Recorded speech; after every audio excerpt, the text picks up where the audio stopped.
Bonjour, en cette journée de la lecture à voix haute, je vous propose une histoire qui vient du Japon. Elle s'appelle Pluie de plumes. Le texte est de Alain Corcos et les illustrations magnifiques sont de Marie-Geneviève Toisy. Je vous le conseille si vous avez envie d'un bel album, une belle histoire. Pluie de plumes. Du plus loin qu'il s'en souvienne, Ryuzo avait toujours rêvé d'être samouraï. Ah, devenir un de ces fiers militaires et brandir un sabre étincelant au soleil, parcourir les champs de bataille sur un cheval hennissant. Lorsqu'il était enfant, il ne se passait pas de journée sans qu'il se saisisse d'un morceau de bois pour combattre des ennemis nés de son imagination. Mais comment un fils de menuisier pourrait-il devenir un noble soldat ? Quand il eut 20 ans, son père mourut. Ryuzo vendit aussitôt la modeste maison qu'il venait de recevoir en héritage pour s'acheter une paire de sabres, un grand et un petit. Sans toit et sans le sou, il construisit alors une cabane de branchage sur les bords du lac Biwa, au pied du château fort d'Ikone. Et tous les jours il s'entraînait à l'escrime. Encore une semaine, se disait-il, et j'irai proposer mes services au Seigneur. Sur cette rive du lac habitait un couple de canards. Le soir, Ryuzo aimait bien les regarder nager. Les reflets du soleil couchant sur leur plumage lui faisaient penser à l'armure qu'un jour, peut-être, il porterait. Une armure lourde avec un casque effrayant. Mais la faim se faisait de plus en plus présente. Et Ryuzo se souvint tout à coup que, sous les plumes brillantes, se cachait un festin. Il fabriqua un arc, une flèche, et tua la femelle qu'il alla récupérer parmi les roseaux. Au lieu de s'envoler à tire-d'aile, le mâle suivit Ryuzo jusqu'à sa cabane de branches. Lorsque Ryuzo s'assit près de son feu de camp, l'oiseau fit de même. Le futur guerrier en fut très surpris, mais fit comme si de rien n'était. Il ne songeait qu'au succulent dîner qu'il s'apprêtait à plumer, quand soudain il remarqua des larmes qui coulaient des yeux du canard survivant. Ryuzo fut troublé. Il posa la canne à terre, réfléchit longtemps. Quand la lune fut haute dans le ciel, il prit enfin une grande décision. Il creusa une tombe, y enfouit la canne morte et s'excusa auprès du canard veuf. La nuit était tombée depuis bien longtemps et Ryuzo ne parvenait pas à trouver le sommeil. Le volatile était toujours là, près de la tombe. Il se leva, ramassa une souche de bois qu'il entreprit de sculpter à la lueur de la lune.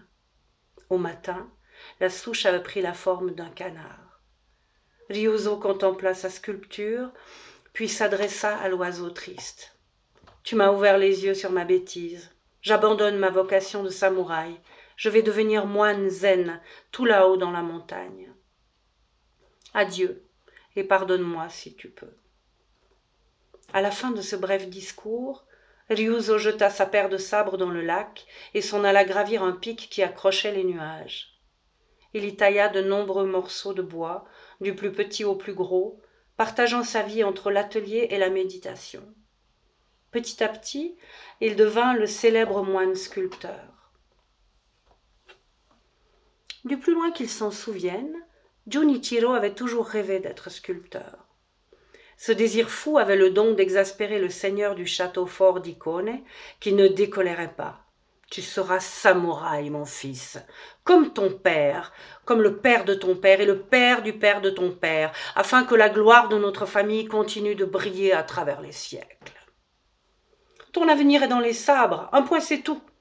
Aussi tu ferais bien d'abandonner tes enfantillages. » Junichiro s'en allait la tête basse, partait se réfugier dans le fond du jardin où il taillait des branches avec un petit couteau. Le jour anniversaire de ses 20 ans, Junichiro se dit que le fond du jardin n'était pas le plus bel endroit pour exercer sa vocation. Sa décision était prise. Rien désormais ne le ferait revenir en arrière. Il alla escalader la montagne pour se présenter au moine.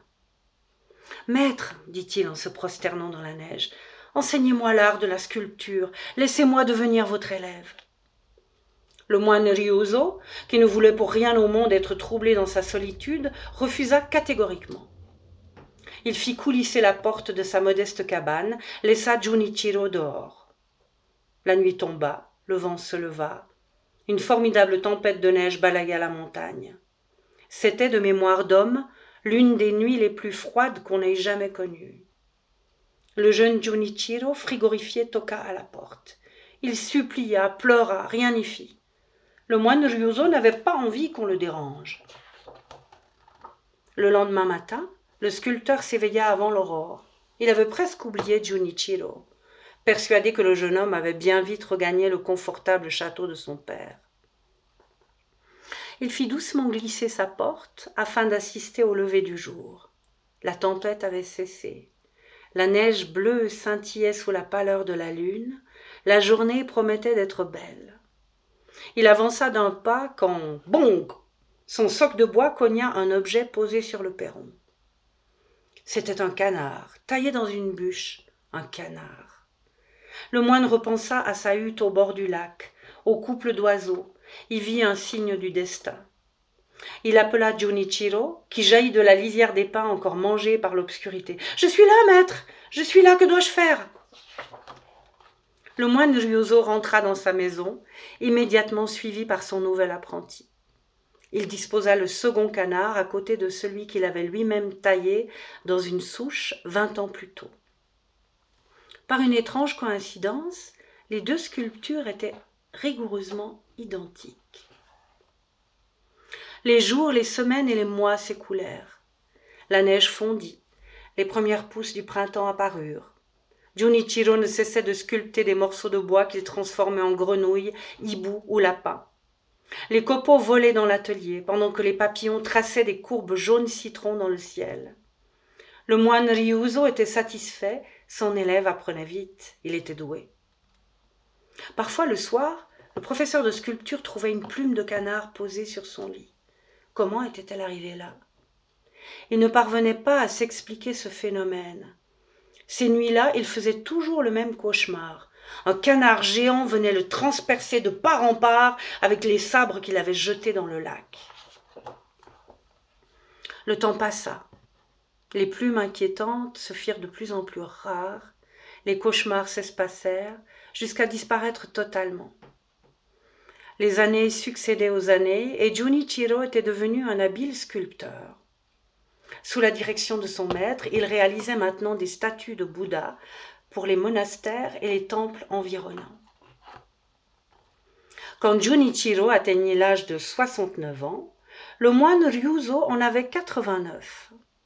Sentant sa fin prochaine, ce dernier décida de partir en pèlerinage dans un lointain monastère. Le voyage serait long, éprouvant, durerait plusieurs mois. Peut-être n'aurais-je pas la force de faire le chemin inverse, confia Ryuzo à Junichiro. Je suis certain de vous revoir, répondit Junichiro en s'inclinant. Le vieux professeur s'en alla doucement. Junichiro se retrouva seul. Quand le moine revint un an plus tard, la maison était vide. Le vieux Ryuzo appela Junichiro en vain. Le sculpteur avait disparu. Qu'était-il arrivé de si grave pour que Junichiro s'en aille ainsi?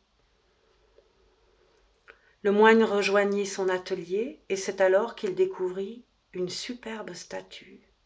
Taillée dans du bois de cyprès, elle le représentait d'une manière si extraordinaire qu'il en eut le souffle coupé. Dans les mains de la sculpture était glissée une lettre que le vieux moine ouvrit. « Cher maître, pendant toutes ces années, vous avez cru enseigner la sculpture à Junichiro, un jeune homme qui préférait les arts aux armes. Il n'en était rien, car Junichiro est tombé dans un ravin la veille du jour où je me suis présenté à vous. Quand la vie l'a quitté, je me suis incarné en lui et me suis rendu ici dans le seul but de me venger. Car je suis l'esprit du canard du lac Biwa, celui dont vous avez tué l'épouse d'une flèche il y a 70 ans de ça. Chaque jour, j'ai remis mon crime au lendemain. De jour en jour, de lendemain en lendemain, ainsi j'ai appris à vous connaître et à vous admirer. Cette modeste statue a été réalisée en votre honneur, dans l'espoir qu'elle suffira à mon pardon. Je m'en vais maintenant, rejoindre mon épouse bien-aimée. Adieu. Ahiru. Le moine posa la lettre, sortit dans son jardin. Quand il leva les yeux, il vit passer dans le ciel un canard.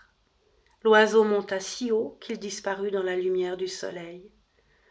Alors, une pluie de plumes tomba doucement sur les épaules du vieux Ryuzo. Je vous remercie d'avoir écouté cette belle histoire et à bientôt pour une prochaine envolée. Prenez soin de vous.